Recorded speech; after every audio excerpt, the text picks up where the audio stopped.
In Uganda, a child is one that is below the age of 18. That is according to the Children's Act, CAP 59. So we'll all consider that as children in Uganda.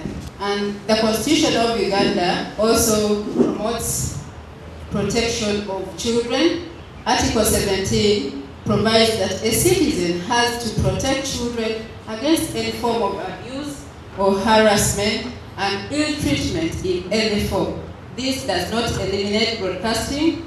This does not eliminate the media. And like I earlier said, we are all part of the media. So the writers, the broadcasters, and the editors, let's all take part in ensuring that we protect our children as a nation.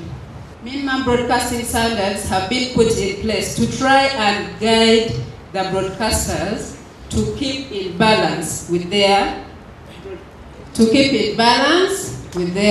broadcasting. Okay. Uganda is a member state of the UN Convention on the Rights of Children, which emphasizes that member states should recognize the important function performed by the media. On the broadcasting policy, I want to emphasize that the policy is something that is a live document.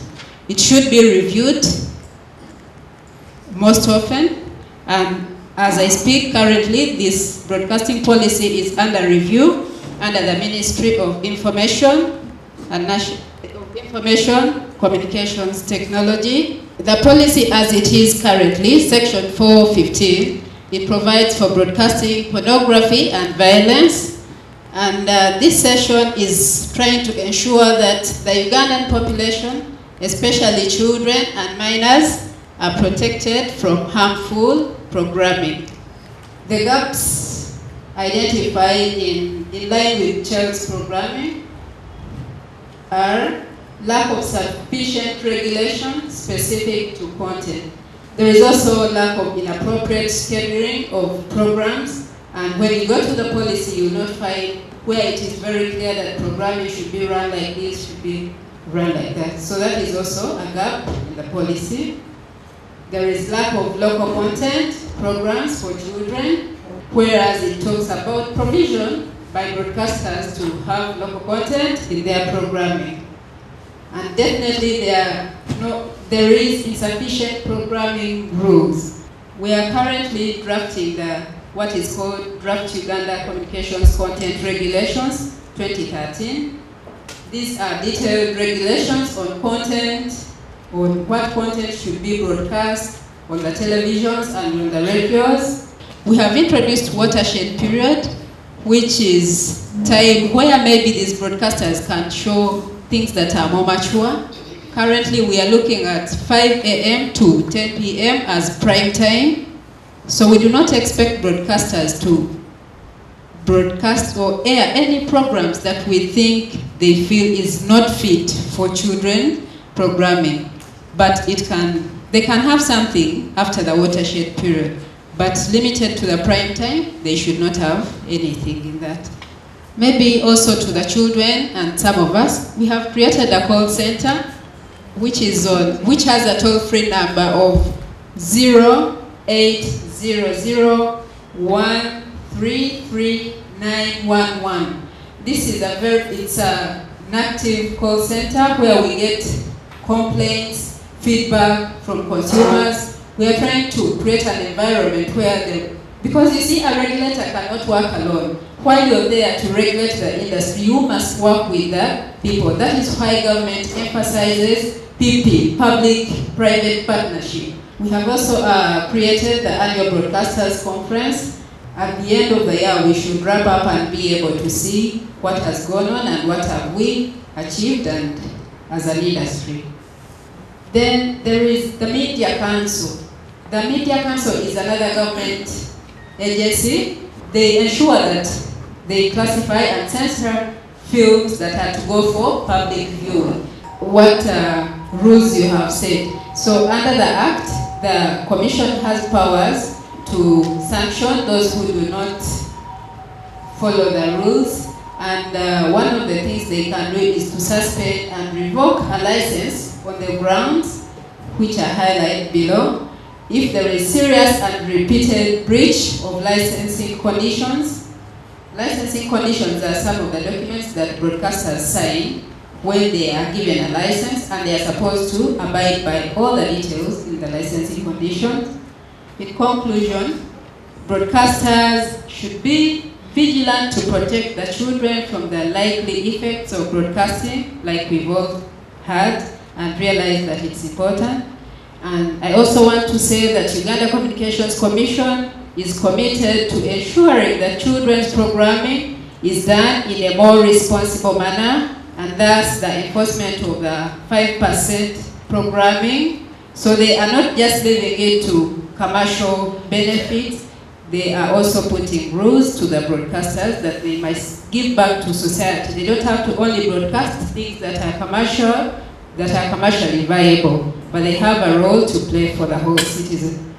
As Ugandans and as Africans, we should get out of this, what I would call a begging culture, of thinking that whatever we have to do, we have to go out and beg so-called donor partners to be doing things, and that way abrogating our responsibility that we can organize local resources.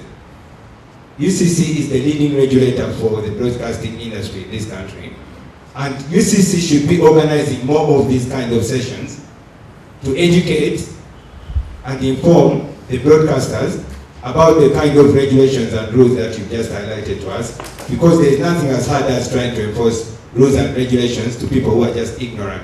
The broadcasters don't have to pay even a penny to attend. All they have to do is to be able to read the letters that we send to them, read the newspapers, watch TV, and see that we are inviting them. And we are trying our best to ensure that we interact with them, educate them about the rules, ask them where the challenge is, and see how we can address it. So there, on that, I want to say that there are a number of forums. As much as in urban areas, we may find that the young children may be locked up indoors to watch pornography, literature when their parents are away. But what I witness in rural areas is that these children sneak to these video halls because it's a business, they are making money. So sometimes you find the teens from 13 to around 17. They get access to watching pornography. So much needs to be done, but it seems the concerned authority just ignore.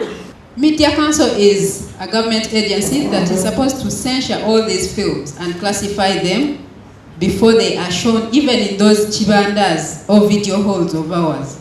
Then UCC is supposed to come at the end point to ensure that what is being shown in video halls follows the rules that were given to them. It should put ratings, that is Media Council, that this film is fit for the age of 0 to 18, this is for this age, or this film should not even be for public viewing. We cannot regulate what you view at your home, but we are supposed to regulate what is in the public's viewing. How do you make sure that the stations live up to those quotas? How many people are there to actually count what's being broadcast? And what do you do if it's not enough, in your opinion? We have a digital logger. This digital logger stores all programs that are being broadcast.